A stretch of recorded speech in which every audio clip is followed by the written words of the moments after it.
तर नमस्कार मित्रांनो, जसं की तुम्हाला सगळ्यांना माहित आहे की सूरज आपला ट्रॉफी जिंकला आहे आणि ट्रॉफी जिंकून सर्व प्रेक्षकांना सुद्धा खुशी झाली आहे। काही जणांना आता जे अभिजितचे फॅन होते त्यांना दुःख झालं असेल थोडा, पण मित्रांनो सूरज हा डिझर्विंग विनर होता असं तर प्रेक्षक सगळे म्हणतच आहेत आणि अभिजितला खूप सपोर्ट दाखवत आहेत। तर मित्रांनो कोणाला हेट देऊ नका, सूरज आणि अभिजित दोघांनाही सपोर्ट दाखवा, कोणाला हेट देण्याची काही मतलब नाही आता।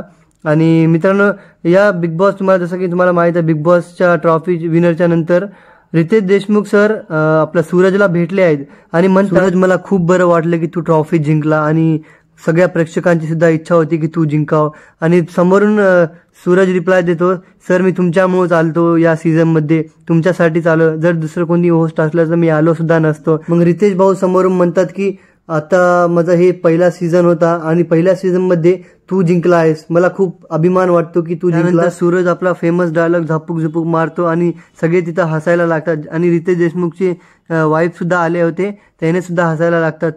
तर मित्रांनो ट्रॉफी जिंकल्यानंतर रितेश सरचा असा रिॲक्शन होता। आणि मित्रांनो तुम्हाला काय वाटते या सीझनचा विनर कोण असायला पाहिजे होता, सूरज की कोणता अदर कंटेस्टंट, हे तुम्ही कमेंट सेक्शन खाली सांगा। आणि जर व्हिडिओ आवडला असेल तर व्हिडिओला लाईक करा, चॅनल सबस्क्राईब करा। भेटूया नेक्स्ट व्हिडिओमध्ये, bye bye and take care.